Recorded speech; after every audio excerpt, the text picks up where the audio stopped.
Die Bloodline, die Anoa'i-Familie bestimmt WWE seit Jahren. Doch nicht nur WWE, sondern die gesamte Wrestling-Welt. Und darauf wollen wir heute eingehen. Wir gehen auf die Spur des großen Familienstammbaums der Anoa'i-Familie. Deshalb ab in die Zeitmaschine für eine besondere Zeitreise. Und ich habe Begleitung und einen Experten dabei. Intro ab!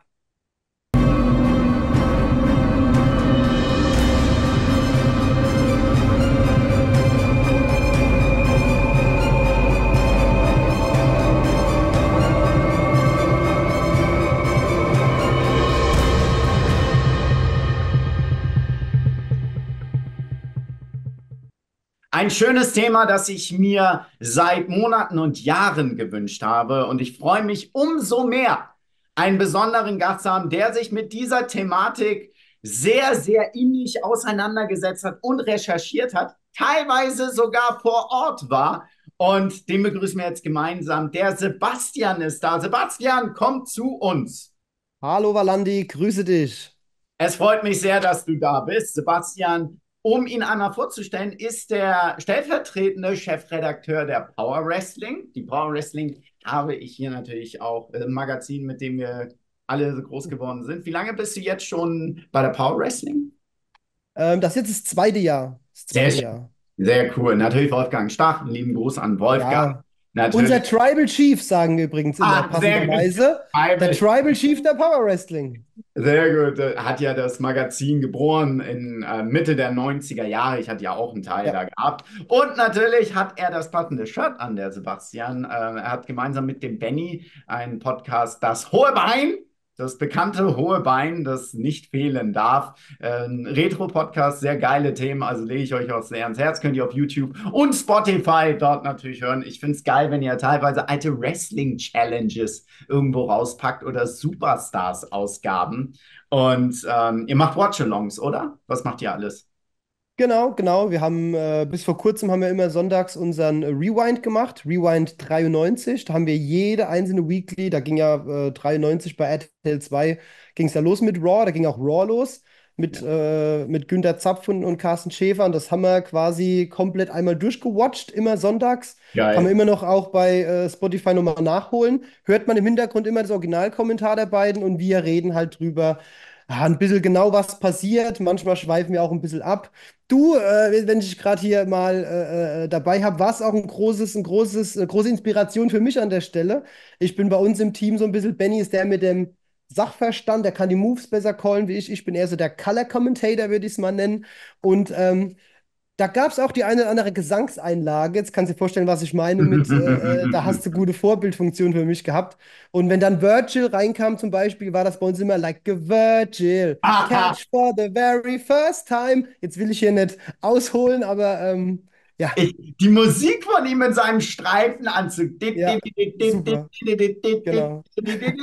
Okay, du hast mich ja besucht, das war auch sehr schön. Du hast in der Power Wrestling, also in einer Power Wrestling Ausgabe jetzt im Sommer 2024, hast du mich ja besucht und hast einen Bericht Mhm. darüber gemacht, wie wir SmackDown aufzeichnen und auch über mich. Also gerne da auch in die Power Wrestling reinschauen. Das hat mich echt gefreut. Und du hattest mir dann noch mehrere Power Wrestling Ausgaben mit in die Hand Mhm. gedrückt. Und da habe ich durch die mal geschaut, weil ich habe zwar früher für die Power Wrestling geschrieben, aber selber nicht mehr so reingeguckt. Da ist mir bei dieser Ausgabe 824 ein Artikel aufgefallen, weil erstmal habe ich dich gesehen, wie du auf Hawaii warst, mit einem richtig geilen Shirt. Möchte ich da. Bestens gekleidet, Ja, ja. genau. Back to Wrestling, getshirts.de/Valandi kriegt ihr auch diese wunderschönen Sachen. Und der Artikel war sensationell, weil du warst auf Hawaii. Und was hast du da, Dankeschön, ja. auf was für einer Spurensuche warst du da? Es ging quasi darum, es war zum einen natürlich Urlaub, aber man hat das Ganze verbunden und ja, man weiß ja so ein bisschen, The Rock hat ja Hawaii-Wurzeln. Es gab früher von NWA, gab es die Polynesian Pro Wrestling Liga dort. Und ja, da wollte ich einfach mal beim High Chief vorbeischauen an seinem Grab, wo auch The Rock immer, wenn er dort ist, öfters gepostet hat schon, dass er immer sein Tequila da mit ihm trinkt. Hab ein bisschen rumrecherchiert, Wrestling auf Hawaii. Das Ganze hat dann ausgeartet zur Anoa'i-Familie und ja, Das hat Das dann ist in den geil. Bericht gemünzt, ja, Finde genau. ich geil. Hawaii-Urlaub natürlich knallhart dranbleiben und über Wrestling recherchieren. Das finde ich Ja. großartig. Workation So, sagt man dazu. und diesen Artikel kann ich euch echt ans Herz legen. Vor allem dieser Artikel hat dann so ein paar Fragezeichen bei mir geöffnet, denn Sebastian ist echt schön ins Detail gegangen. Und vor allem hat er dann diesen berühmten Stammbaum, den wir bei der oder im Vorfeld von WrestleMania quasi in der Ja, Pressekonferenz gesehen haben, diesen genau. Stammbaum der Bloodline zum Anlass genommen, da durchaus Zusammenhänge darzustellen. Das ist ja so die Frage immer. Wer, mit wem, woher, wie ist das Ganze entstanden? Das soll die Thematik heute sein. Also Sebastian, heute darfst du mal richtig glänzen und alles raushauen. Ich muss mich kurz aufladen. Das bleibt alles live, auch die Geräusche, weil ich habe vergessen anzuschließen. Jetzt Okay. kommt nämlich der interessante Teil. Oh, Ich brauche Akku, weil ja. jetzt ich dir zuhöre.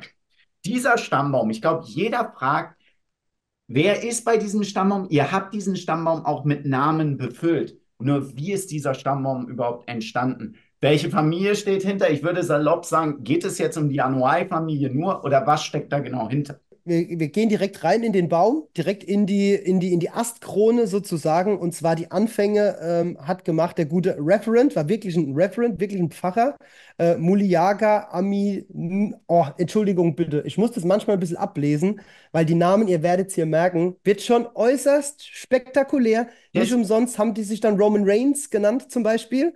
Genau, so, also neuer Versuch. Der Referent Muliaga Amitunai Anoa'i, der ist der Urvater der ganzen Familie. Der hat nämlich dann seine gute Frau Ripley Leoso, kurz genannt, geehelicht und bekam mit ihr 7 Söhne und 4 Töchter. Ich lasse an der Stelle jetzt mal die weg, die nichts mit Wrestling dann zu tun hatten. Okay. So, der Referent selbst, der die Blutsbrüderschaft dann später noch bekommen wird mit Peter Maivia, da kommen wir später noch drauf, der hat mit Wrestling auch nichts zu tun gehabt, nur seine Kinder waren dann im Wrestling. Das Also heißt, der der hat quasi, Reverend, entschuldige, der Reverend ja, mit Peter Maivia, das war die der hat ursprüngliche Das Blutsbrüder. ist die Das ist die Blutsbrüderschaft. Das sind Krone. die beiden im Kopf, in der Krone drin, genau. Und das war sozusagen nur der Wrestler Papa.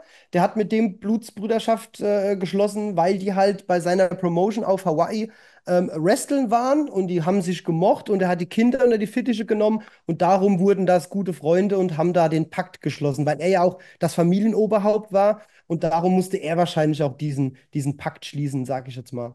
Die bekanntesten Kinder, die man quasi da nennen kann, das sind nur 4 jetzt mal von ihm gewesen. Das ist einmal Peseta Tuuma Anoa'i. Der hatte ebenfalls 5 Kinder. Von den Kindern hat aber nur einer, der hieß Pa Upulu Makau Reno Anoa'i, 68 geboren. Der hat gewrestelt und den kannte man als Black Pearl. So steht er auch in dem Stammbaum drin. Ist jetzt eher im Indie-Bereich unterwegs gewesen, eher NWA Hawaiian-Bereich gewesen. Kein, den man jetzt im Mainstream sozusagen kennt. Der zweitälteste Sohn dann war der Afoa Utagamamao Amitunai Anoa'i Junior. Der wiederum hat auch 4 Kinder und da kam jetzt der erste große Name raus. Der hat nämlich einen Sohn gehabt namens Rodney Agatupu Anoa'i. Kennst du den?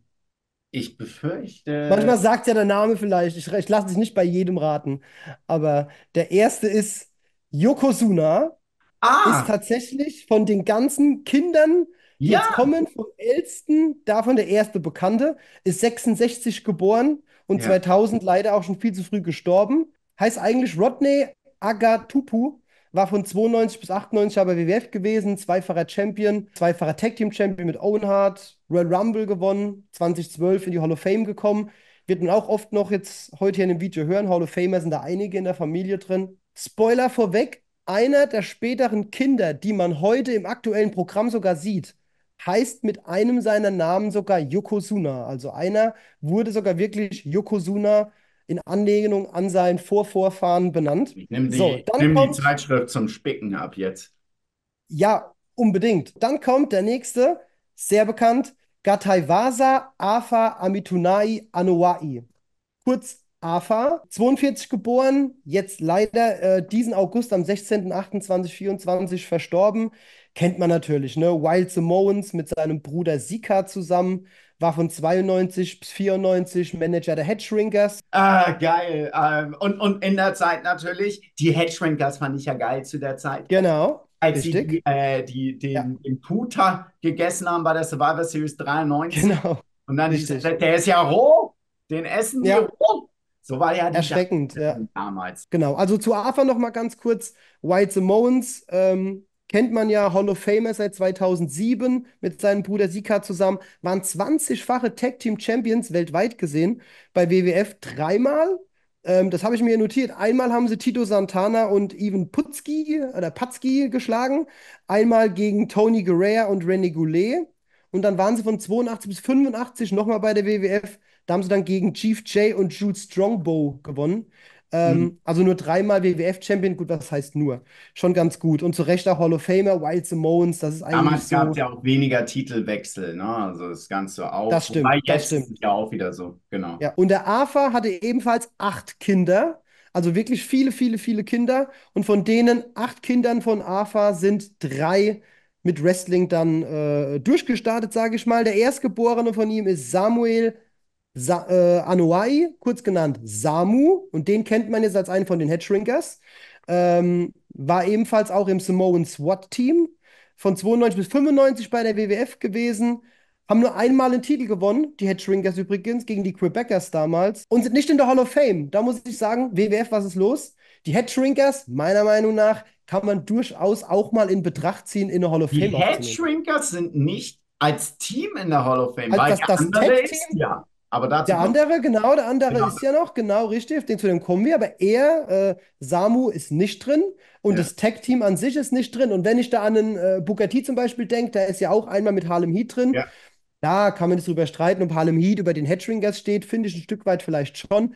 Aber wenn ich an WWF denke und so die glorreichen Zeiten, kommen die Ja. Headshrinkers. Wäre schon mal so mein Pitch für die Zukunft, für die nächsten Jahre, die Headshrinkers bitte mal in Betracht ziehen. Das ist mir Habe ich gar mir nicht extra. bewusst gewesen. Ja, Interessant. genau. Vor So, und allem, dann kommen wir als sie zum. so barfuß, sie haben ja barfuß gewrestelt. Ja, ja. Und Samu war ja dann bei der Survivor Series 94 nicht da. Und Mhm. da kam dann der Barbarian als Sioni als Headshrinker Genau. Ja, dazu. Und da genau, haben sie genau. plötzlich Stiefel getragen. Und Ja, das hat Samu völlig aus der Fassung geworfen, dass er genau. Stiefel tragen musste. Der Barbarian ist aus dem Grund auch nicht Teil dieser Familie und wird heute nicht vorkommen.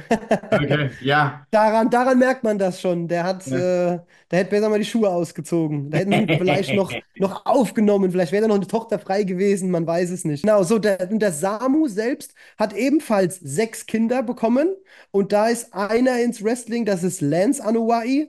Der war von 2015 bis 2019 bei WWE, bei Tryouts, hatte, ich würde es mal Jobber-Einsätze nennen, wurde aber nicht verpflichtet, ist 92er Jahrgang, also wer weiß, was da in Zukunft vielleicht noch kommt. Bruder von Samu ist dann Waitanoa Lloyd Anoa'i, ebenfalls Wrestler gewesen, 70 geboren, war von 93 und dann nochmal 95, 96 ebenfalls bei WWF als Jobber unterwegs, ging dann aber 96 und 97 zur ECW und war dort als LA Smooth unterwegs. Weißt du, ob dir der was sagt? Das war die Samoan Gangster Party mit Matthew Anoa'i. Wer Matthew Anoa'i ist, gut, ich sag's jetzt mal Rosie, zu dem kommen wir später auch noch. Die beiden waren zusammen da in der ECW unterwegs und dann war er von 2000, da der Rikishi bei WWE blieb und Samu quasi raus war, ist dann sein Bruder Lloyd als, wie nannte er sich, Headshrinker Alofa, waren die dann als Headshrinkers Alofa und Samu Independent unterwegs. Also die Headshrinkers haben noch lange weitergelebt, halt nur nicht mehr auf der Mhm. großen Bühne. So, und der dritte Sohn von Afa, der noch nennenswert ist, das ist der Afa Anoa'i Junior, der heißt also wie sein Papa.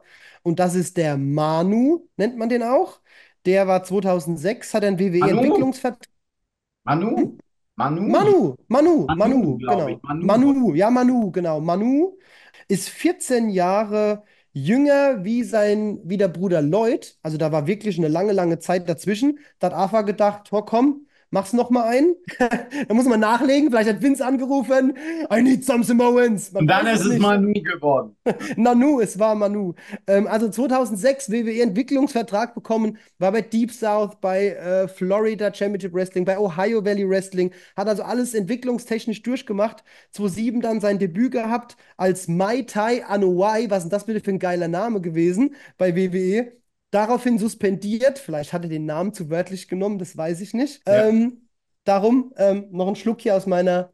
Oh ja, Mm, das ist immer gut. So eine Werbung reinzauen ist immer gut. Du hast ja genau, kauft passend. euch Kokosnüsse. Ist das eine echte Kokosnuss oder ein Kokosnussglas? Das sind Trinkkokosnuss. Ah, das ist eine Das, das Trinkkokosnuss. ist eine Kokosnuss, ja, natürlich. Die schält man so. Ich schmeiß die immer auf den Boden, um das Kokosnussfleisch von innen rauszukriegen. Da kannst du oben ein Loch reinmachen, Röhrchen Ja. rein, leer trinken und dann bricht sie auf und kratzt sie nochmal aus. Ja, dazu möchte ich eine kurze Geschichte erzählen. Liebe Oh Kinder, ja. benutzt dabei kein Fleischmesser, so um rauszuschlachten, denn dann könntet ihr euch die Hand schneiden und so eine Narbe daraus behalten. Oh. Viel dazu. Deswegen trinke ich normal Wasser immer aus dieser wunderschönen Tasse. So viel da. Und dann bei 2008, 2009 nochmal da gewesen, Unforgiven 2009, hat er sein Debüt als Manu gefeiert und war dann Teil der Legacy. Aber auch nicht so lange, mit Randy Orton, Cody Rhodes, Teddy DiBiase Jr. Sebastian, ich habe eine Frage, so ein bisschen auch wieder Ja, Baum ist. Da scheinen mir so Unstimmigkeiten zu sein, dass das nicht passt. ja, die gibt's leider tatsächlich. Der Baum, der war ein bisschen gemacht für einfache Darstellung damals bei der Mania Kickoff Show. Da Ja. wollte man direkt zeigen, was sind so die wichtigsten Namen. Der ganze Baum hätte dann niemals auf die Bühne gepasst, sage ich mal. Da stand dann einfach ein Yokozuna ohne irgendeinen Bezug. Der Typ ist aber keine unbefleckte Geburt. Das sieht man dem Jungen an. Der hat einen Papa gehabt. Und darum habe ich den einfach zur Komplettheit hier mit Ja, erwähnt. Also darum lasst euch da nicht irritieren. okay. Manches wird im Baum erscheinen und manches halt nicht. Jetzt haben wir quasi AFA abgeschlossen, gehen wir zu seinem Bruder, dem anderen Wild Simone, gehen wir zu Sika. Auch ein 45er Jahrgang noch, also da sind wirklich die Urgesteine in der Familie drin gewesen. Und der hat 5 Kinder gehabt und 2 von denen waren im Wrestling dann auch, oder sind im Wrestling sehr verdient. Einmal Matthew Tapunuu Anoa'i, den kennt man als Rosie, haben wir vorhin ja schon mal gehört. War von 2001 bis 2006 bei WWE gewesen, bei den Island Boys als Kimo, war bei 3-Minute Warning gewesen, mit Umaga und Rico zusammen. Und ja, 2003 dann auf einmal Superhero mit Hurricane Helms, auch die Tag Team Title dann einmal gewonnen. Superhero in Training, abgekürzt SHIT. Was das ausgesprochen bedeutet. Hm. Und dann sein Bruder, sein jüngerer Bruder, und er ist sogar ganze 15 Jahre jünger als Rosie. Das ist Leati Joseph Anoa'i. Und den kennt ihr alle. Das ist unser Tribal Chief von WWE, Roman Reigns. 85er Baujahr und seit 2010 bei WWE, hat einen Development-Vertrag damals gehabt. Florida Championship Wrestling als wie hieß er, Leaki war er da ja am Anfang gewesen, wie dann Florida Championship Wrestling zu NXT wurde, wurde auch Leaki zu Roman Reigns, ist dann 2012 ins Main Roster, kennt ihr ja alles, vierfacher WWE-Champion, zweifacher Universal Champion, IC-Title, US-Title, Tag Team-Title, einmal auch nur gewonnen mit Rollins zusammen, also gar nicht so viele Titel für die Legacy, die Roman Ja, Reigns aber bereits schon hat, ne? Aber dafür die dafür ganz schön lange. legendäre Dafür richtig lange, genau. Aber ich habe ehrlicherweise gedacht, der wäre öfters Tag Team Champion mal gewesen. Hier mit Shield-Zeiten, aber war er nur einmal mit Rollins und Das war natürlich ja Royal Rumble genau, die 15. Anfangszeit war ja so, Dean Ambrose war ja eher als der Single Star präsentiert. Als US Stimmt. Champion war er auch extrem lange Champion.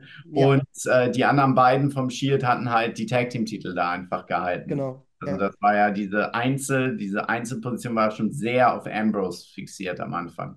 Ja, ja, das stimmt wirklich. Da hat man sich schon sehr auf ihn festgelegt, ja auch IC-Title und alles gehabt. Also, Und dann ging es auf Rollins rüber und im Hintergrund war dann so, aber eigentlich wollten wir als Reigns den großen ja. Gegenspieler machen. Genau. Genau, richtig. Und jetzt kommen wir nochmal zurück zum Referent. Jetzt kommen wir mal zu einer Tochter von ihm.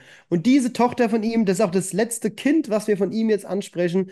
Sie hat quasi in dem Stammbaum jetzt einen eigenen riesengroßen Ast geschaffen. Und zwar hat sie sich liiert hat sie geheiratet I. Aulualo Folau Solofa Fatou Senior. Und Das war die Fatou, Tochter oder die hat den das ist geheiratet? die Tochter vom Reverend und die hat den Fatou geheiratet.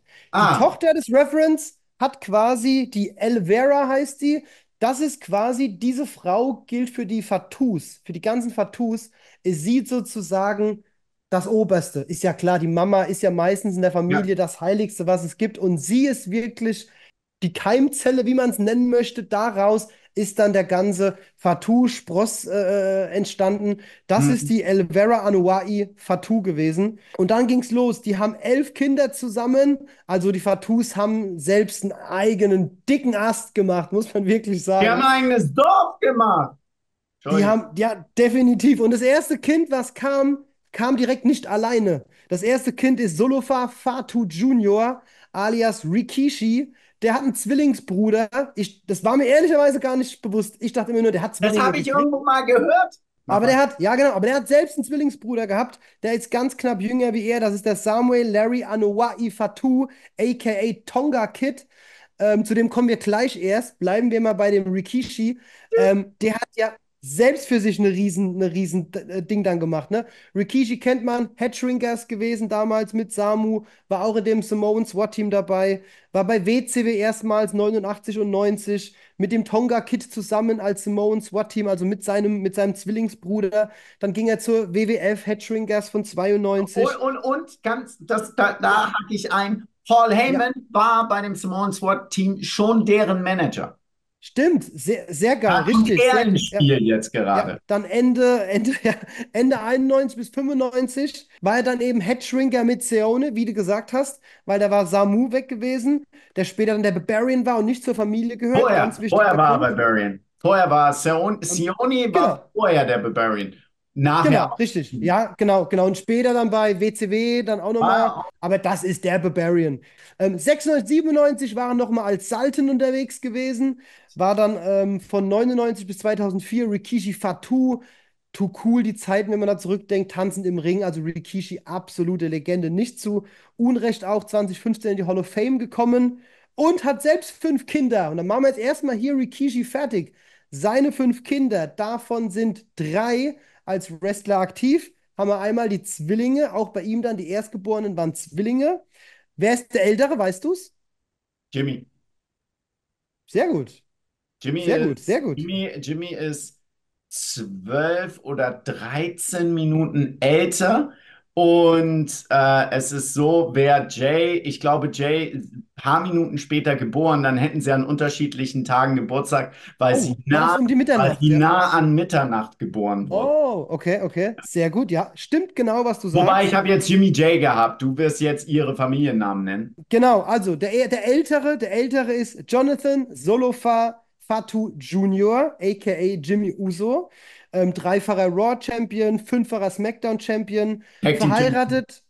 Tag Team Champion, ja, Entschuldigung, jeweils Tag Team natürlich nur, genau. Verheiratet mit Trinity Fatu, aka Naomi, aktuell auch im Programm, kennt ihr.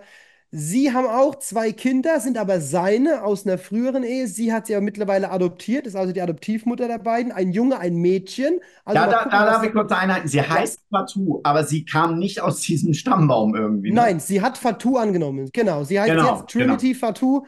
Sie ist, genau, richtig. Sie ist genau. keine Sie Cousine, hat keine den Schwester Namen oder sonstiges. Sie angenommen. hat den Damals. Namen angenommen, Genau. genau, richtig. Sie ist jetzt eine Fatou, richtig. Genau. Genau. Sein jüngerer Bruder dann, der Joshua Samuel Fatou, Jay Uso.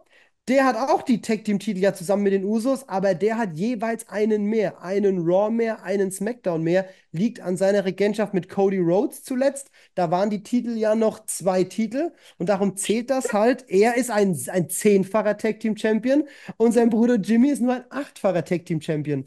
Da will ich auf Neunfacher. der Familienfeier nicht dazwischensetzen. Nein, er hat zwei Neun? weniger. Er hat zwei Ach weniger, so, ja, weil stimmt, Raw und weil die SmackDown kombiniert werden. Ja, okay, alles gelten als separate Titel klar. in der Zählreihenfolge. Also ist schon ein bisschen Ja, unfair, ja, aber Pech. Er ist ja. halt Main Event Jey Uso, da darf man auch 2 Titel mehr haben. Ähm, Genau. Hat auch zwei Söhne, ist verheiratet, also auch da schon drei Söhne von den beiden. Mal gucken, was da in Zukunft nochmal kommen wird. Die Zukunft ist da schon mal sehr gut. Und wir gehen Der zum. Sohn ist auch sehr präsent bei den Ja, Videos von. genau, genau, genau. Ist euch sicherlich ein Begriff auch auf Social Media. Wenn ihr denen folgt, sieht man die auch immer mal. Und dann kommen wir zu denen, ihrem jüngsten Bruder. Der ist auch wirklich tatsächlich 8 Jahre jünger. Ist der jüngste. Joseph Yokozuna Fatu heißt er. Und das ist Solo Sikoa. Heißt wirklich Yokozuna mit Zweitnamen. Wusste ich nicht. Ist Was vor allem kein. krass ist, weil Yokozuna ist ein Ja. Titel, den du im Sumo-Ring bekommst. Das Ja. ist ja kein Name. Du Genau, bist das war sein, Yokozuna. genau, es war sein Künstlername sozusagen, Ja, sein genau. Wrestlername und dem aber zu Ehren hat man ihn quasi Yokozuna genannt, hat quasi jetzt einen Namen, einen officially Anoa'i Stammbaumnamen draus gemacht, also Joseph Yokozuna Fatu. Wenn ihr ihn mal treffen solltet, ruft doch mal, hey Joseph Yokozuna, how are you? Ja, Wieso das, nicht? das mögen Wrestler ganz Ja, besonders. ja, Wenn genau, man, der wird, wenn man ja, auf Privatnamen macht und die nur aus dem Fernsehen kennt, das ist so ja, ungefähr, das ist ja, richtig respektvoll. genau, Macht es, das ist das Erste, sind auch immer die Kommentare von den Leuten, die unten dann, ja. ja, das ist ja Ashley bei Charlotte. Ja, Kennst du genau. die Ja, privat? da Habt ihr so freut's ja. lange? Probiert das Wow, mal, genau, das ist genau. richtig geil bei Wrestlern, Ja. das zu machen. Also wenn ihr den Simone Spike mal probieren wollt, wenn ihr den mal testen wollt, Ja. versucht das. Und es tut weh, wenn du aus Versehen bei einem Schlag einen Daumen Ja, reinbekommst. ja, das kann ich mir vorstellen. Und der hat auch schon zwei Kinder mit seiner Frau, sind auch Er zwei hat auch schon Söhne. 2 Kinder. Der hat auch schon zwei Kinder, hat zwei Söhne mit seiner Frau Almaya Williams, hieß Nee, die. den ganzen Tag. Haben sich auf dem College kennengelernt, also die sind schon jung zusammen. Der ist ja erst 21, aber ist Was? schon zweifach. Ja, ne, 31, Ich dachte Entschuldigung, jetzt. 31, Ja, 31.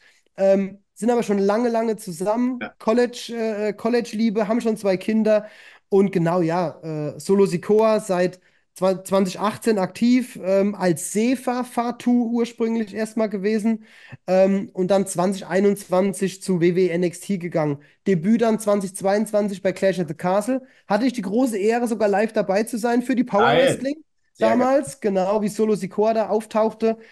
Ist schon ein Stück Wrestling-Geschichte, sage ich mal, gewesen. Genau, jetzt kommen wir zu Rikishis Zwillingsbruder, dem jüngeren Samuel Larry Anoa'i Fatu, a.k.a. dem Tonga Kid, von 83 bis 88 bei WWF gewesen.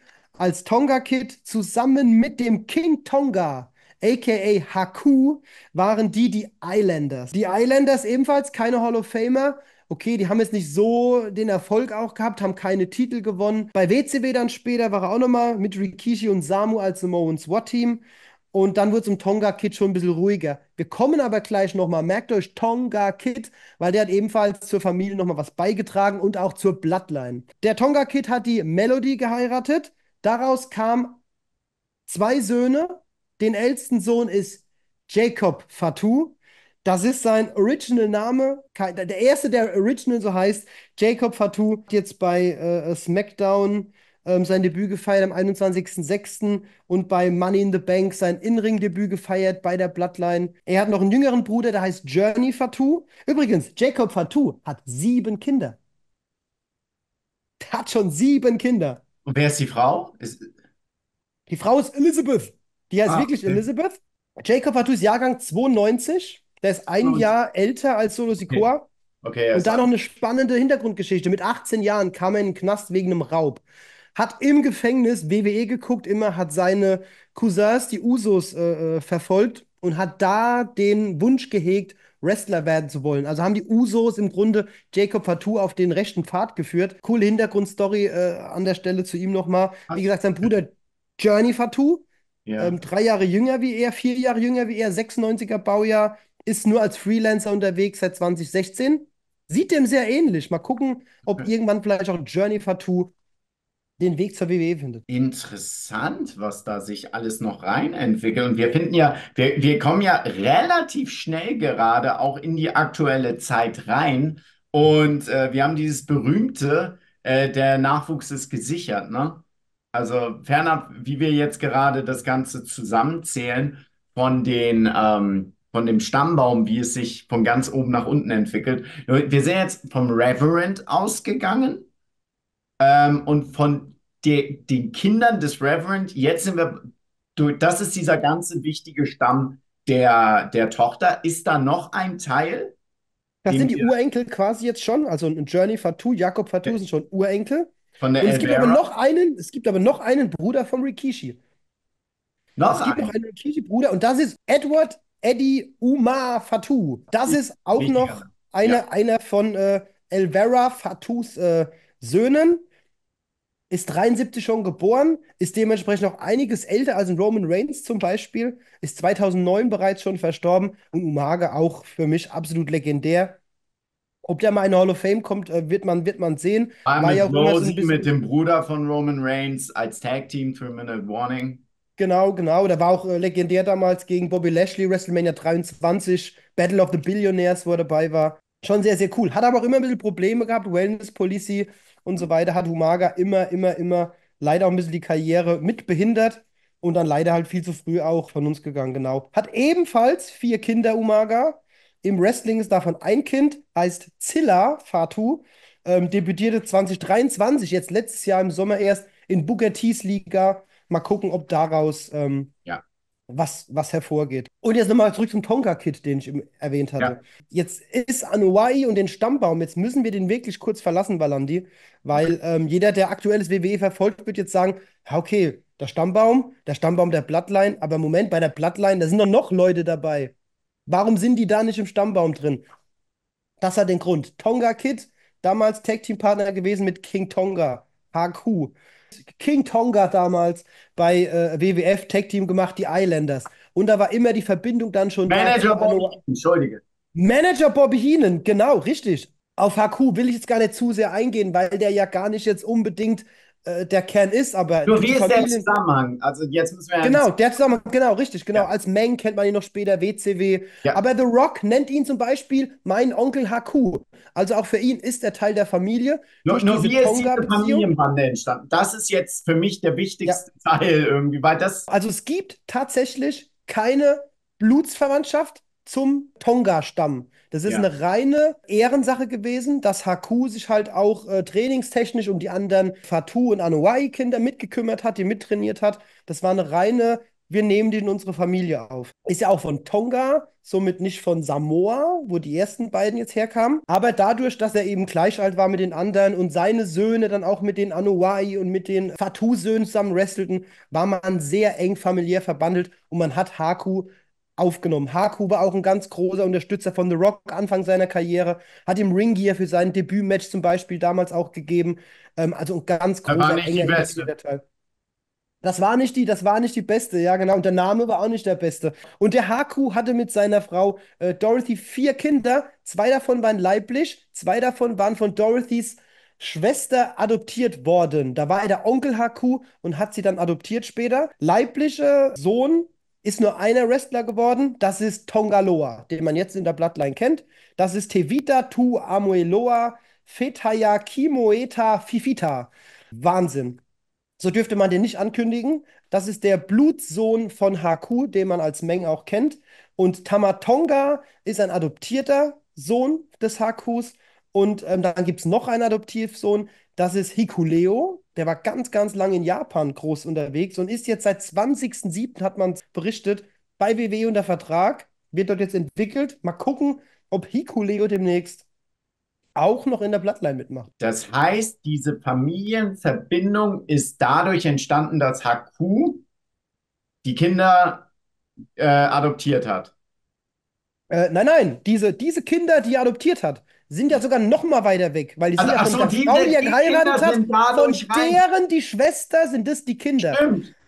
Jetzt, Die aber haben es fehlt keine mir immer Familie. noch die Verbindung, die wir quasi da Die rein. haben keine Wir Bloodline. haben keine Die Verbindung. Bloodline im Fernsehen ist die Verbindung Ja, und die private Verbindung, dass sie wirklich okay. familiär Also es gesagt ist haben, auch keine Haku, du bist Blutsbrüderschaft. keine Verwandtschaft. Okay. Keine Blutsbrüderschaft, kein Blutstest kannst du da machen, da funktioniert nichts. Haku ist wirklich nur Ehrensache sozusagen da reingeholt worden und hat halt einen engen Bezug dadurch, dass er halt, die Mit waren halt Tonga immer Kid. zusammen. Ja, mit Durch Tonga Tonga Kid, Kid und dann dem genau, richtig, Zwillingsbruder von Rikishi, quasi genau, viel zusammen gemacht hat. genau, da war Ah, er wie und wie die ein Bruder. anderen. haben den Zugriff in diese Familie quasi gefunden, weil Haku quasi Ja, die noch, Haku, der eine lose oder eine ja, nicht existente Verbindung, also keine familiäre, keine Blutsbrüderschaft, ja, aber die genau, genau. deren Verbindung und Ja, dadurch sind diese noch in die Familie reingekommen. genau, weil die alle ein Alter ungefähr sind, sieht man ja jetzt auch im Fernsehen. Die sehen ja Ja. aus wie als wären sie direkt verwandt miteinander. Ah, verstehe, verstehe. Okay, Die haben interessant. wahrscheinlich früher alle miteinander gespielt. Ja, ja, Ähm, ja, ja, genau, okay, genau, okay. genau. Genau. Und dann gibt es noch einen, den will ich nur ganz kurz anschneiden, der nennt sich Bad Luck Fail, ist ebenfalls ein Cousin. Fallet, Bad Luck Fallet. Kennst du? Ja, von New Japan. Der wird YouTuber, richtig, genau, ja, genau genau, Bullet richtig. Club Mitglied. Richtig, seit 2010 dort, immer noch bis heute. Ein ganz schöner Brummer, der Typ. Der Ist richtiger Brock. ebenfalls ein Cousin von Tongaloa und auch von Tamatonga, quasi von noch einer Schwester von der mütterlicherseits. Darum nicht direkte Haku, angeheiratete Haku-Verwandtschaft sind die alle. Außer Tongaloa, das ist der einzigste, wo wirklich Haku-Gene drin sind. So ist, also der ist ja auch, Der also gehört zur Bloodline dann streng auch genommen dazu. nochmal, der ist auch nochmal von außen über das Ja, Sprungbrett Haku in ja, diese Bloodline. Also es ist ja, genau. Der Bloodline ist der könnte auch kommen. Überbegriff, ist ja der Ja. Überbegriff, den wir Ja. benutzen, Blutlinie. Genau, genau. Also wir haben jetzt Hikuleo schon verpflichtet. Also keiner sagt, dass irgendwann auch er noch kommt. Also, Ja, wieso nicht? Hätte so ein bisschen Big E aus Samoa, so ein bisschen wäre das. ja, So rein jetzt mal krass, vom Auftreten interessant, her. interessant. Genau. So, und Wobei Bernhard jetzt, Palais ja, glaube ich jetzt nicht, dass der, weiß ich nicht, man weiß nicht, was ja, von der Erscheinung, vielleicht weiß man nicht. genau. Und jetzt kommen wir zum Ja, Blutsbrüderschaftsschwur. genau. Jetzt wird's spannend. Jetzt wird's wieder richtig das, was man kennt. Jetzt kommen wir zum hochgelobten High Chief Peter Maiva oder wie er eigentlich heißt, Fanene Laifi Peter Maivia. Natürlich, So. natürlich, Ist natürlich. ja klar, genau, Ist ja genau. klar. 37 geboren, lange dabei gewesen, war 60 bis 64 erstmal auf Hawaii, NWA tätig, Australien, Neuseeland unterwegs. Da war er nur als Prince Peter Maivia unterwegs, hat sich dann quasi in den High Chief Status gerestelt. Er ist streng genommen nicht wirklich ein Häuptling. Es ist so ein bisschen der Tatanka High Chief, um es mal so zu sagen. Was soll das denn heißen? Ist, also hat er sich selbst dazu erkoren? Er ist nicht wirklich ein High Chief. Doch dieser Begriff High Chief wird in der Ja. Familie doch weitergeführt. Ja, er ist aber, ja, Denn daraus, also darum dreht sich ja alles.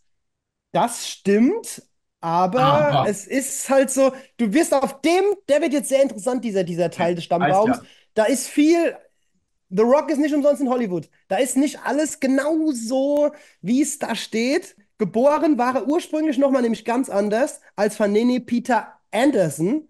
Da war gar nichts mit Maivia. Stimmt, Das, ja, das stimmt. ist es ja. Ja, das ist das. Er nannte sich erst The Flying Hawaiian und aus The Flying Hawaiian wurde dann Peter Maivia. Da war er erst der Prinz, dann war er der High Chief. Also das ist wirklich ein bisschen wie Jürgen Drews. Der Nur König von nicht, Mallorca. nur nicht genau, nur nicht ganz Prinz so von krass. Arenal. Ich habe zwar eine Genau, Krone, doch das ist mir genau. egal. Das Thema Blutsbrüderschaft. Damit wir haben das als Begriff und davon geht ja alles raus, wenn wir über hier, wo ist es denn? Wenn wir hier über die Bloodline reden. Ich setze jetzt nicht, ich lasse sie nicht zu lange auf meine Bloodline-Mütze, weil es sau heiß ist. Nur Ja, wenn wir über die Bloodline reden, gehen wir von diesem Reverend aus. Wir gehen vom Reverend aus und von Peter Maivia. Hast du da irgendwie Infos? Wie kann ich mir eine Bluesbrüderschaft bildlich vorstellen? man kennt es ja so ein bisschen von Winnetou und Old Shatterhand. Mein Bruder, man schneidet sich die Hand und macht dann so, genau. Ob es das wirklich an der Stelle gab, weiß man jetzt nicht genau. Das ist nirgends so überliefert. Aber im Grunde muss man es so sehen. Es ist eine Sache der Ehre. Man tut sich einfach erklären. Man nennt sich in Polynesien, nennt sich das Ohana, eine Familie. Und das geht immer auch über die eigentliche Familie hinaus. Wenn man quasi für sich sagt, wir nehmen dich in unser Ohana, in unsere Familie mit auf, dann kann man das selbst entscheiden als Stamm. So war das früher als Stamm. Und es ist aus einer Zeit, da gab es viele Stämme, rivalisierende. Und durch Blutsbrüderschaften hat man sich halt vergrößert. Und so ist es in dem Sinne auch zu verstehen. Man hat eine Riesendynastie, eine große Familie geschaffen, die größte Familie im Wrestling Ja. durch eine Blutsbrüderschaft. Und das ist im Grunde ein Ehrenwort. Gibt ja mal ein Ehrenwort. Wir sind eins, wir sind eine Familie. So, und der High Chief, der diesen Blutschwur gemacht hat und ganz viel auf Hawaii Wrestling gemacht hat, war dort Promoter gewesen. 1982 an Krebs dann leider verstorben, ist auch ein Hall of Famer seit 2008. Dessen Frau Ophelia Lia Fuataga Maivia, das ist auch die ganz bekannte Lia Maivia, die jetzt in die Hall of Fame kam. Die hat die Promotion übernommen und das ist die Oma von The Rock, die viele auch als solche kennen. Und die hatte eine Tochter mit in diese Ehe gebracht. Das war auch die bekannte Ata. Und die hatten gemeinsam einen Sohn zusammen. Genau, da sieht man es auch sehr gut. Richtig, genau. Da The Rock und seine Oma. Genau. Und Peter Maivia hat einen Sohn, Peter Maivia Junior. Der hat ebenfalls gewrestelt als Junior Maivia, aber nur von 81, aber nur bei NWA Polynesian Wrestling, also keine große Karriere gemacht. Das ist der einzigste Blutssohn des High Chiefs und die hat auch keine Nachkommen, keine Kinder. Und die Lia, wo jetzt dann die Hall of Fame kam, hat ihre Tochter mit in die Ehe gebracht und die war zu der Zeit schon 17 Jahre älter als der Sohn, den die bekommen haben. Darum war sie auch, ja, sie war gerade mal 10 Jahre älter als der High Chief. Also das war eine relativ alte Tochter schon, die sie mitgebracht hatte. Und die heiratete dann den Wade Douglas Bowles. Und Welche Wade Tochter? Douglas, Also die achso, Tochter, Entschuldigung, die mitgebrachte die mitgebracht. Okay. Mataniwa, genau, Fergai Maleata Ata Fiti Semanu. Die heiratete Wade Douglas Bowles aus Kanada. Afroamerikanischer Wrestler aus Kanada, der sich Rocky Johnson nannte. Und da ist eben das, was ich meinte mit, da ist nicht alles so einfach und Ah, hundertprozentig zu verstehen. Genau. Das ist die Bowles-Familie, ja. Wrestling-Familie aus Kanada. Und Rocky Johnson war ja sein Wrestlername. Den hat er sich dann aber später geben lassen. Also hat sich offiziell so nennen lassen. Darum heißt auch wirklich Dwayne The Rock Johnson zu Recht. Dwayne Johnson passt so, das ist richtig. Der hat sich also wirklich dagegen, ich will kein Bowles mehr sein. Ich bin jetzt ein Johnson. Auch Hall of Famer seit 2008, war der erste dunkelhäutige Tag Team Champion bei der WWF mit Tony Atlas zusammen. Und die hatten zusammen 7 Kinder, aber 6 brachte er von anderen Beziehungen und Ehen schon mit. Also Rock, zu dem kommen wir jetzt gleich, hat 6 Halbgeschwister und nur ein gemeinsames Kind haben die bekommen. Und das ist eben Dwayne Douglas Johnson, am 2.5.72 geboren, den wir alle als The Rock kennen.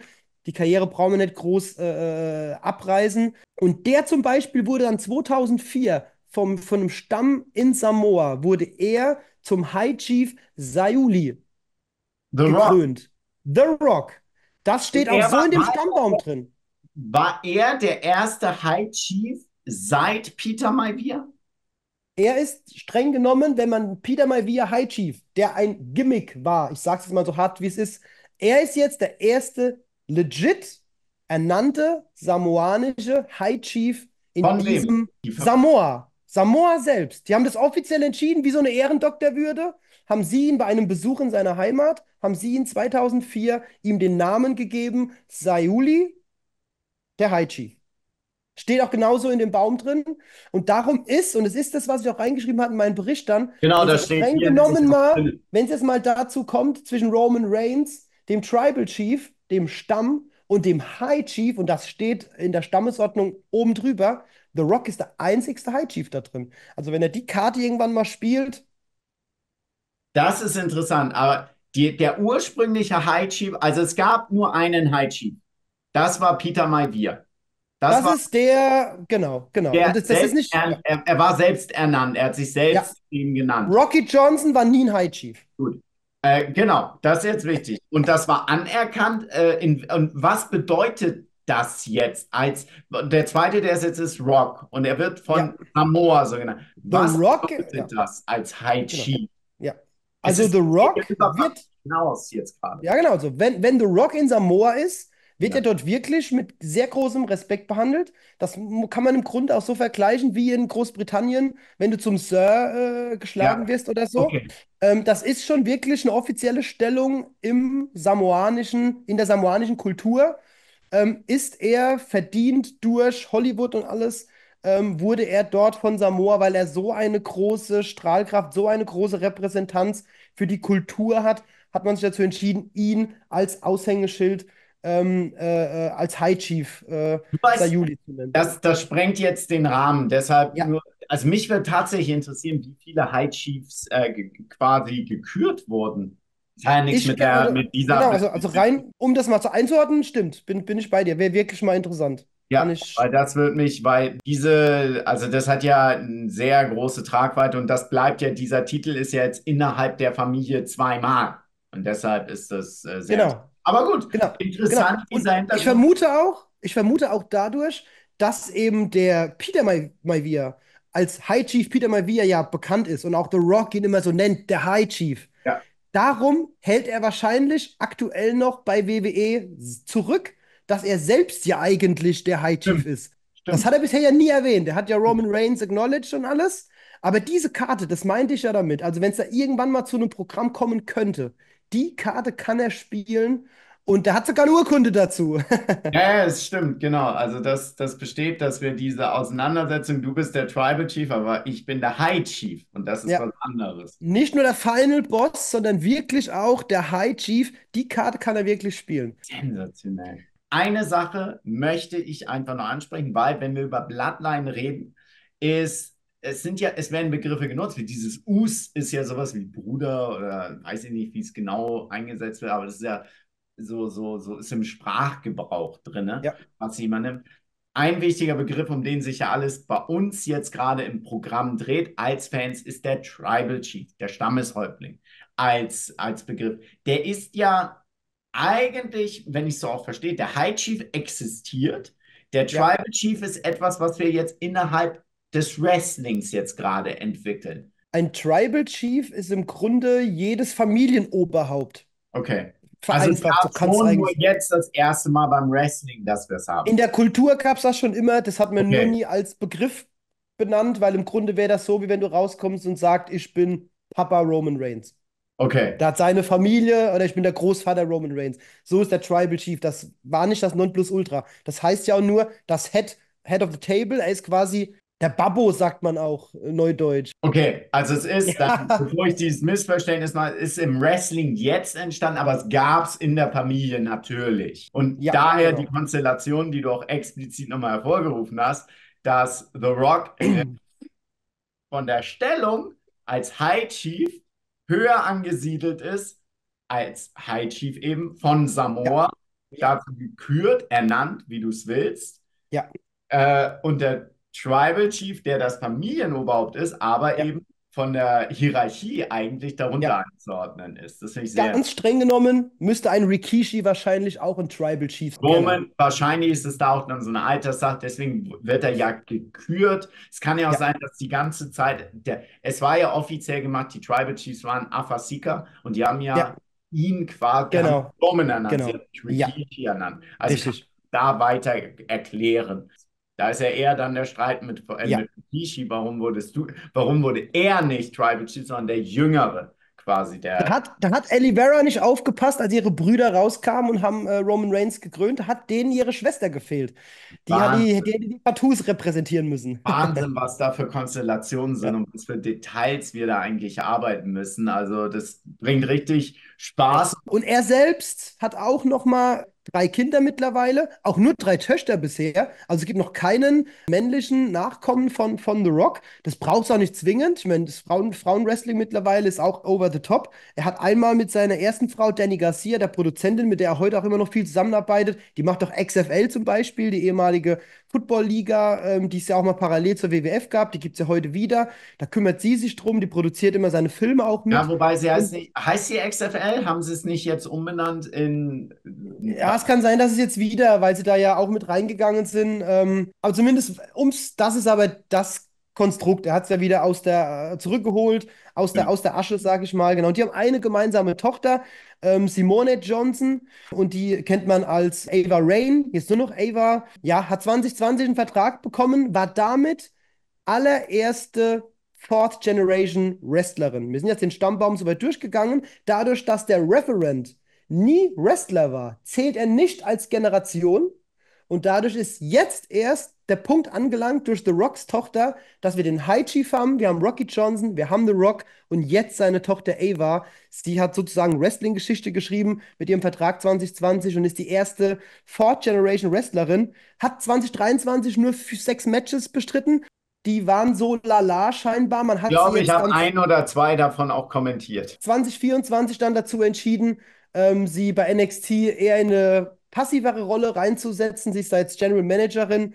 Da hat bestimmt auch der Final Boss ein gutes Wörtchen nochmal mitgeredet, seine Tochter da weiterzuentwickeln. Das kann man so halt am besten, weil sie definitiv viel Präsenz jetzt hat und da einfach dran reifen kann. Schauen wir mal, was aus ihr da wird. Ich hoffe, sie trainiert nebenbei auch noch, weil Die ist im in-ring-mäßig, Performance Center, da bleibt nichts da anderes muss, übrig. ne? Da bleibt nichts Wenn du im anderes übrig, Performance genau. Center bist, lebst du, das ist ja Ja, das Tagesablauf. Du ja, bist ja im Trainingscenter, du machst nichts anderes, du stehst auf. eigentlich, Das ist genau. ja, ich will jetzt schon fast sagen, wie eine Klassenreise, wo du Ja, den wie so ganzen ein Tag, Wrestling-Internat, ne? Man ist ja eh genau, ständig genau. dort, ja. Und die Verträge sind ja im Endeffekt, du hast Verträge, um zu trainieren. Das Ja. ist das Performance Center. Was von der Logik schon, oh, geil, ich kann trainieren, um Wrestler zu werden. Natürlich Das ist schon ist der super. Konkurrenzkampf relativ Ja, groß. Das natürlich. heißt, und der ist jetzt auch nicht so hoch dotiert, der Vertrag, und du musst Ja. dich halt durchsetzen. Dann hat er noch zwei ganz junge Töchter mit seiner neuen Frau, mit der er seit 2019 verheiratet ist. Den lebt er auch auf Hawaii. Hat man auch gesehen, wie er den Film Moana vorgestellt hat. Vaiana als Realverfilmung gab es eine YouTube-Ankündigung von ihm. Da spielt er mit seinen beiden Töchtern im Sand. Da kann man die beiden sehen. Ist da absolut Feuer und Flamme auf die, was das betrifft. Gibt öfters mal auf Social Media da Videos und Bilder mit denen. The Rock Und auf genau, Social Media niemals. Das kann ich mir nicht vorstellen. The Rock doch nicht, nein. Nein, nein, Nein, nein. nein, nein, nein, nein. Abseits von Tequila gibt es da auch manchmal seine Kinder zu sehen. Und von seiner Creme. Die habe ich übrigens mal Der hat eine probiert. Creme. Es ist eine Creme. Ja, der hat eine Creme. Ich weiß, ich würde es gerne hier Werbung machen, aber mir fällt der Name nicht ein. Aber die gibt es Der hat seit einen diesem Jahr in Energy den Drink. USA. Der hat einen Energy Drink, hat er, genau. Und er hat auch eine eigene Creme. Da hat er auch so ein Video gemacht, wie man sich das Ja, ey, auftippt. ich bin dabei. Ich als Ja. Teleshopping-Producer bin da sehr Ja, ja, dabei. ja. Pflegemittel sind da ein sehr wichtiges Thema. Genau. Und jetzt schließen wir den High Chief Peter Maivia noch ab. Der hat nämlich noch einen Cousin ersten Grades, der heißt Joseph Fanene und der hat eine Deutsche geheiratet, die gute Renate aus dem Schwabenland.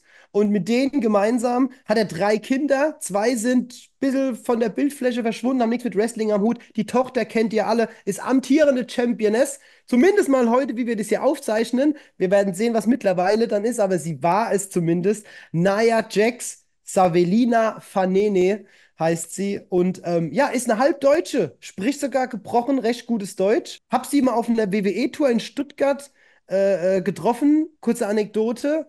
Daher weiß ich auch, dass sie aus dem Schwabenländle kommt, nämlich ihre Tante getroffen und ist mit der gemeinsam nach Stuttgart in die Stadt und haben sich die Stadt angeschaut. Und das hat sie auf Deutsch dann im Hotel erzählt. Das ist meine Tante und wir waren in der Stadt. Oh, legendär. Also sehr cool. Sehr Ja, sympathisch. Auch wenn sie vielleicht im Fernsehen so nicht wirkt. ja, ich habe sie tatsächlich so auch einmal kennengelernt. Wir hatten, es war in Berlin, da hat sie für Alba Berlin also wir haben sie von WW Deutschland für Ja, Alba Berlin einfach vorgestellt. Das sind so okay. Cross-Promotion-Sachen. Ja, ja, Hat sie es erzählt von sich aus, ey, ich bin ja, Halbdeutsche und hat gesagt, ey, ja. es waren noch Enzo und Big Cass dabei, deswegen Okay. hatten wir nicht so viel Zeit Ja, zu zweit zu reden, aber da, da hat sie genau. schon den Bezug so eben gebracht.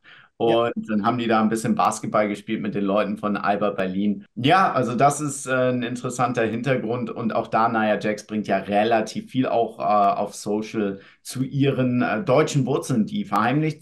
verheimlicht sie nicht, sondern trägt die auch sehr offen zur Schau. Also es ist auch ein deutscher Teil in dieser Ja. gesamten Familie, in diesem Bloodline-Stammbaum. Das finde ich doch auch mal sehr schön.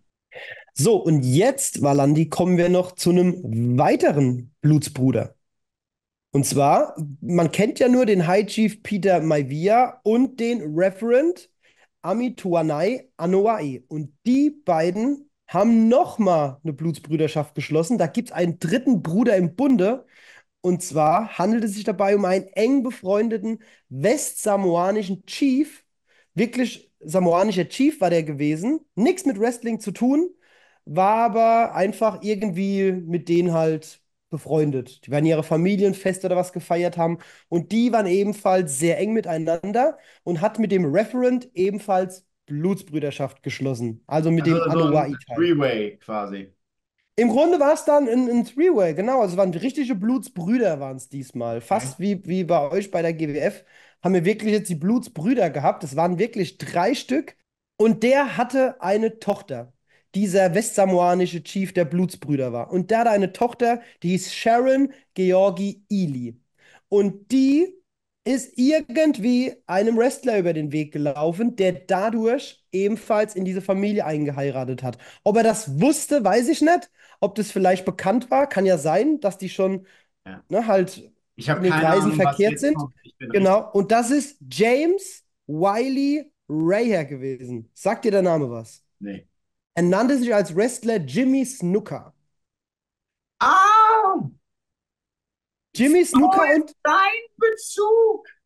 genau, Ah, dessen was? Genau. Dessen Mutter ist die Enkelin von dem westsamoanischen Chief, aber das ist dann Fidschi-Seite dann gewesen. Ja, Der Jimmy Snuka ist von Fidschi, das ist ja auch Polynesien ja. und der war ja Wrestler, brauche ich gar nicht beschreiben, bei WrestleMania 1 mit WrestleMania Mr. Teen 1. Hogan zum Ring rausgegangen, genau. Hall of Famer seit 96, nie einen Der WWE-Titel gewonnen, Superfly ist Splash, bis heute dieser ja super Splash krass, vom genau. obersten Seil, den die Usos Genau. zeigen, das Ja, ist genau. ja dieser. Richtig.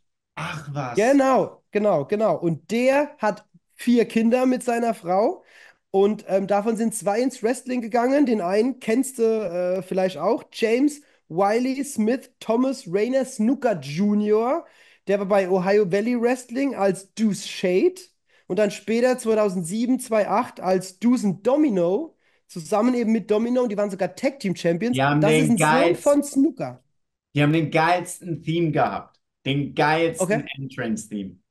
Diesen Okay, muss ich mal 50er nachhören. Habe Jahre ich leider, Harry. leider Der nicht im war Ohr. Okay, so geil. Das war okay. sensationell. Waren bei Genau, der ging dann. SmackDown. Ja, ja, Genau, richtig. Ja, ja. genau, war bei SmackDown gewesen, genau. Danach dann 2009 ist er zur NWA gegangen. Dann 2009 bis 17 nur noch Indie, da war er ein bisschen von der Bildfläche verschwunden. Hat jetzt ein kurzes Comeback, 21 gehabt, immer wieder mit seinem Kompagnon Domino zusammen, aber im Indie-Bereich. Also komplett von der Bildfläche verschwunden. Und der hat eine jüngere Schwester noch. Und das ist jetzt der letzte Name in unserem Baum für heute. Das ist die gute Sorona Moana Marie Raya Snuka Polamalu. Die kennen wir als Tamina. Tamina Snuka ist, denke ich, jedem ein Begriff, ist immer noch seit 2010 bis heute aktuell Teil der WWE, wurde erst vor kurzem aus dem aktiven Roster entfernt, aber ich habe noch nichts gehört, weiß nicht, ob dir was bekannt ist, aber meines Erachtens nach ist Tamina immer noch bei WWE, also es könnte jederzeit sein, dass die mal wieder auftaucht, war immerhin 9-fache 24/7 Championess und Neunmal hat sie den Titel. 9-mal, 9-mal, 9-mal. Könnte wahrscheinlich weiblicher Rekordhalter sein. Und einmal Tag Team Title mit Natalia gemacht. Ja, ja, war Ähm, sehr emotional, als sie den Tag Team Titel tatsächlich gewonnen hat mit genau, ja, weil das war ihr genau. erster und im Endeffekt sagen wir es, Ja, einziger richtiger, also der richtig, 24/7 richtig. ist ja ein sehr Ja, unterhaltsamer Titel, sagen wir ja, so. ja, Ich bin ja auch ehemaliger 24/7 Champion, selbst ernannt, aber es macht nichts. ja. Hattest du den Schwachsinn mitbekommen, den ich da gemacht habe? Zwei, Ja, das habe ich mit, wirklich? natürlich. Ja, ja, klar. Ja. Darum habe ich eben so schmunzeln müssen. Ja, habe ich mitbekommen. Und der war dir wahrscheinlich, war dir das doch mehr wert, wie es vielleicht das in der Tamina war. Darum bin ich bei dir. Dieser Tag Team Title, so ein richtiger Main-Titel bei WWE, das war schon was Besonderes. Das war der Baum. Das war der Baum, sagt er. Also, deswegen ist es so, diese Geschichte kann wirklich im Fernsehen unendlich weitererzählt werden. Die Jungs und die Mädels im Ring die leisten ihrs dazu. Und wenn du im Wrestling dann natürlich eine Geschichte hast, die auf einer wahren Begebenheit so basiert, wie eben diese Familiengeschichte, dann hast du fast unendlich viele Möglichkeiten. Ja, Wenn wir es im Wrestling sehen, große Familien, die Rhodes. Jetzt ist Cody quasi der Letzte, der genau. es weiterträgt. Bei den Harts war es eine riesen Geschichte in den 90ern Ja, über Stampede Wrestling aus Ende der 70er, als es sich, war glaube ich Ende der 70er, 78 oder wann, als es sich ja, gegründet hat, bis genau. Anfang der 80er. Und das ist dann, dass diese Tradition bei WWE weitergegangen ist, da haben wir ja nur über die Hart-Familie gesprochen. Das hat sich ja jetzt schon wieder geändert, aber da haben wir auch diese wahren Begebenheiten gehabt, die diese Konflikte, die wir dann im Fernsehen natürlich wunderbar erklären, weil Familienstreitereien versteht jeder. Erst zanken und dann wieder zusammenfinden. Jeder peilt's und genau das spielen wir ja hier mit diesen Familienkonstellationen aus. Und wenn die Familie dann noch so groß ist, dann kannst du immer verschiedene Player auch noch dazu machen. Schön auch mit dem Begriff. Wie hieß der Begriff quasi, den du genannt hast? Ohana. Ohana ist Ohana. Familie, genau. Die Ohana ist die Familie, aber größer als Familie eigentlich als Begriff, weil Es ist, Familie ist Oha, quasi dieses Direkte und Ohana ist dieses Übergeordnete, wenn ich das richtig verstanden habe. genau. Ja, Ganz streng genommen verstehen die Ohana sogar so immer, was denen nah ist. Also wenn jetzt zum Beispiel wir Wrestling-Fans ja. sind ein Ohana. Dafür müssen wir nicht wirklich verwandt sein. Also wir müssen nicht den gleichen Papa oder Großvater oder verwandten Ex-Ex-Ex-Cousin haben, aber wir haben eine gemeinsame Leidenschaft. Wir sind Wrestling-Fans, so wie auch wir Valandi hier. Wir teilen unsere Leidenschaft hier heute im Videocall zusammen. Und das macht uns zu einer Und Wrestling-Ohana. alle, die dabei sind hier, auch Und die, alle, die hier das, zugucken, das genau, ist ja genau, das Geile. Der Begriff richtig. Ohana finde ich sehr interessant, sehr viel Energie und Zeit da reingesteckt. Ja, Du kannst nicht eben, du warst auf Hawaii und hast, glaube ich, nicht so wirklich viel gefunden. Wie bist du da nein, richtig. rangegangen, um an diese Infos zu kommen? Das Einfachste erstmal ist natürlich immer Wikipedia, um mal zu gucken, was gibt's denn so. Aber Aber nur das zum ist, Einstieg, bitte. Das ist nicht genau, das Endquelle. ist, das ist das, was ich jetzt erklären will. Aber da wird man feststellen, da ist so viel nur angeschnitten und nicht korrekt. Und da zieht man sich die Namen dann raus und man hat ja den Stammbaum gehabt und dann musste jeden einzelnen Namen, habe ich bei Google eingegeben und dann hat man sich über Friedhofsseiten, bin ich ehrlicherweise dann gewandert. Da hat man dann gesehen, wann sind die geboren, gestorben, wer sind die Kinder. Man musste wirklich die Sätze reinschreiben, den Namen, den ganzen polynesischen Namen und dann bekam man erst die Infos, weil die Person gibt es ja Ja, stellenweise. Der Papa von Yokozuna, den muss man erstmal finden. in diesem Stammbaum war er ja gar nicht. Ich hatte dir ja auch diese Bilder hier geschickt gehabt, die die Leute ja selber gepostet hatten teilweise, ne? So Genau, genau. dann ja ran mit solchen Ja, Sachen. Das sind ja deren Stammbäume, die sie ja. veröffentlicht haben. Also Ich es ist, vermute sogar wahrscheinlich, die scheinen von der familiären Feier ja zu stammen. Ich ja. habe mir die ja auch angeschaut, wie du mir die geschickt hattest. Ich vermute mal sogar fast, es könnte auch Sikas Beerdigung, Trauerfeier oder sowas sein, weil da sieht man wirklich jeden Familiennamen. Plus man sieht eine kleine Friedenstaube hinter jedem Namen, der verstorben ist. Und auf den Bildern ist auch bei Sika schon die Friedenstaube drauf, bei Afa noch nicht. Von Also daher könnte ich mir damals noch vorstellen, nicht, dass weil damals, wie wir das heute hier aufzeichnen, genau, und darum könnte ich mir vorstellen, dass es diese Auflistung der ganzen Clans, nennen die das ja dann, die jeweiligen erklärten Stämme, Rikishi und seine Söhne, das ist ein Clan, der Fatu von der Tochter Elivera, das ist ein Clan. Diese ganze Referent-Söhne, der Anfang der Geschichte heute hier quasi, das ist jeweils ein Clan für sich. Der Afa ist ein Clan, der Sika ist ein Clan, die Elvera mit dem Fatuman, das ist ein Clan. ich bin beeindruckt, Sebastian, wirklich. Genau. Leute, wenn ihr das, schreibt mal unter was. Also, wenn mir einer sagt, dass er alles wusste, gratuliere. Steckt mal zusammen. Also, das ist wirklich die Arbeit, die du reingesteckt hast. Danke. Ich freue mich sehr, dass du es auch hier zeigst. Du hattest es, wie gesagt, hier bei der Power Wrestling ja eingebaut. Ich bin beeindruckt. Sebastian, nimm einen Schluck aus der Trinkkokosnuss. Wo habe ich Ja, mein Wasser hier aus der schönsten Tasse im Wrestling? Ich bin beeindruckt. Prost. Genau, wir stoßen an quasi. Das fand ich grandios. Also, was du da rausgerissen hast, was ich beeindruckend finde, ist ja, oder ich tu mal hier ab. Was hast du da? The Rock und Roman Reigns. So, genau, die waren ja auch mal auf der Power Wrestling drauf gewesen. wo nicht, will ich fast sagen. Ja, wo nicht? Mächtig. Sensationell. Also Sebastian, danke für deine Zeit, für deine Recherche, für deine Energie, für deine Mühe, die du reingesteckt hast und die du uns allen hier gerade präsentiert hast. Das ist ja viel tiefer als ich plugge es hier nochmal, was heißt pluggen, dann zeigst in deinem Power Wrestling Artikel, dass du da reingesteckt hast. Ich hoffe, Ja, es hat Dankeschön. gefallen, das machen zu können. Unbedingt. Ich danke dir für die Plattform, dass ich Gast sein durfte. Wie du es ja gesagt hast, ich musste auf 2 Seiten limitieren in dem Bericht. Wie du dann gesagt hast, hey, das wäre ein super spannendes Thema, hast du nicht Lust? Wunderbar. Also ich danke dir auch vielmals. War eine große Freude, das mit dir mal hier zu machen. Also das Wichtige natürlich, Sebastian, gerne folgen. Wo können wir dir noch folgen? Mir direkt eigentlich nur auf Instagram pw-magazin oder das hohe Bein. Ich selbst bin So ist da der Mann. So selbstlos. ist der Mann. Genau. Mir Ja, persönlich nicht, sagt er, sondern über den Power genau. Wrestling Magazin, den Power Genau. Wrestling Magazin, Genau. weil du betreust ja auch tatsächlich, also wenn eine Frage, ich mache es auch deshalb, weil das ist ein Thema, das natürlich viele sehr Mhm. interessiert, wenn eine Frage ist. Der Sebastian selber betreut diese Kanäle, war ja auch selber, Also, das habe ich gesagt, hier genau. in München vor Ja. Ort. Und beim Hohen Bein,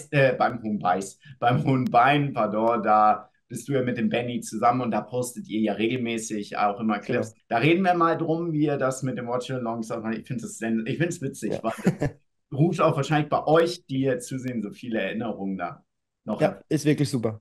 Ja, cool. Sebastian, danke für deine Zeit. Danke euch, Ich dass ihr danke auf dir. jeden Fall dabei seid. Und ich freue mich dann aufs nächste Video, das wir machen. Sebastian, ich denke, jetzt darfst du öfter mal bei der Thematik einschauen.